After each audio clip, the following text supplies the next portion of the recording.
and welcome to Lighterman Court, the show where we break down your favorite made-for-TV movies one bottle at a time. I am your host, Patrick Serrano, and today we're talking about Deadly Mile High Club. Deadly Mile High Club stars Allison McAtee, Marc Herrmann, Anne Marie Dobbins, and Diane Robin. On the show, we either pour it up, which means yes, or put a cork in it, which means no, thank you. So, what are we going to do to this movie? Pour it up!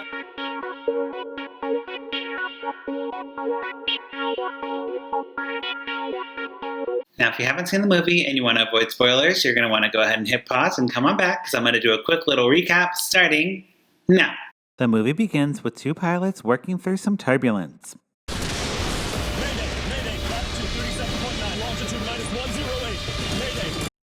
The plane goes down and only Tanya survives. Her co-pilot, Jake, was a student of hers and her lover. While teaching at flight school, Tanya notices another handsome man named Jake and fixates on him.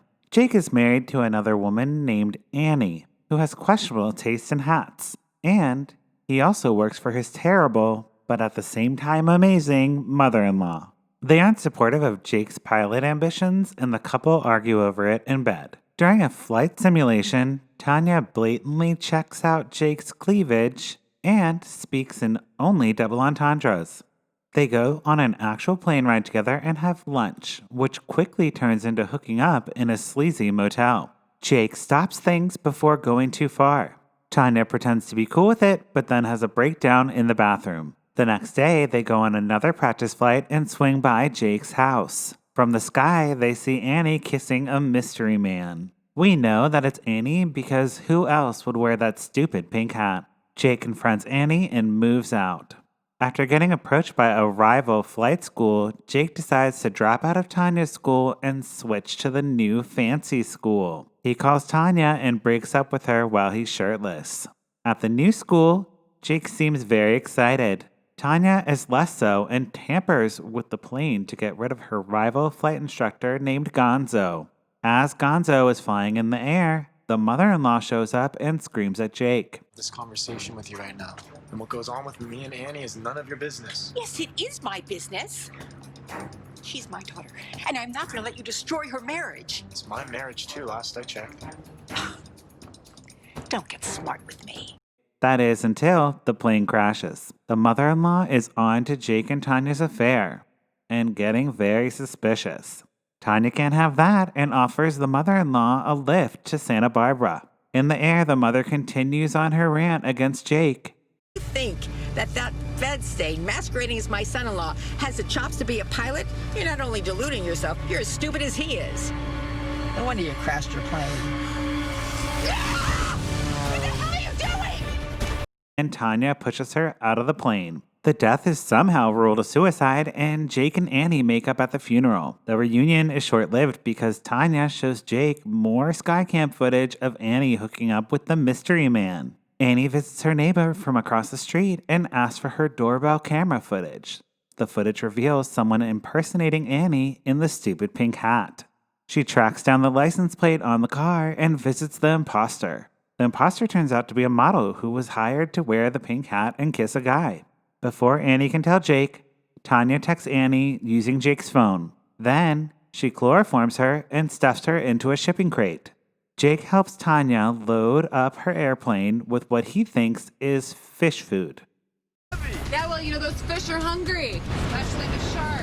Really? A lot of sharks in the area? Yeah, hundreds of them. No kidding. Yeah, and I hear they love a free meal. You're probably right about that. He is very dumb. The plan is to fly the crate over the ocean and throw it in. While in the air, they set the plane on autopilot and have a weird sex scene on the crate. Jake is about to throw the crate out with Annie inside, but stops to ask some questions. This box, is it biodegradable? I don't know. Well, you know how I feel about people who litter, right? I mean, why don't I just open the box and dump out the pellet? Yeah, it's okay. Just push out the damn box. We do it all the time. Are you sure? Yes, I'm sure. It's cool, baby. Go ahead. Just push it out. Okay. Then he hears Annie inside and is like, What the hell? Jake, help me! Annie? Tanya knocks Jake out and then parachutes out of the plane. Annie escapes from the box and poorly takes over the flight controls. Jake wakes up in time to save them both and chases down Tanya with the plane. She is arrested and taken away. Jake and Annie buy a new plane, and Jake admits to cheating on Annie, while she implies that she might have slept with her professor. And that is Deadly Mile High Club. Deadly Mile High Club is super horny. So horny. What a sex-filled movie that's like so not sexy at all. Definitely had the male gaze going on in this film. Also, I about died when Tanya checked out Jake's cleavage. Like, who does that? No male appreciating person would like sneakily look at cleavage, man cleavage. Like, who cares? I did love all the crazy setups. Like, everything that was set up came back. So the pink hat, as outrageous as it was, served a purpose. The flight school stuff all served a purpose. There was no wasted time in this movie, so I really enjoyed that, and it kept things moving. Is Marc Herrmann the best actor? Probably not, but he sure is dreamy. I mean, like, whoa, so my type of guy. Very handsome. I'm super pouring it up for him. And we should talk about Diane Robin. She is in a lot of Lifetime movies playing this like stereotypical mother-in-law character, which, you know, we could get a little more depth to her character, come on. But she nails it every time. She gets that so pitch perfect. And she's done a lot of TV movies, so I think we should just keep casting her. Like, let's get her on the list as like a must-see TV. Now it is time for the Minority Report, this segment where we talk about representation in TV movies and why it matters. We had Penelope, played by Zephany Ayadako. Yeah, and I think that was it. There wasn't a lot of POC representation in this movie. There definitely could have been more. There was some extras and stuff like that, but the only named character,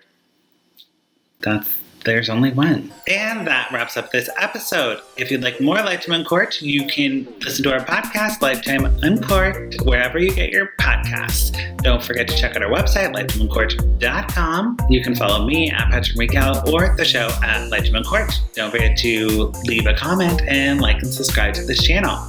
Okay, that's it for this week. Bye. See ya.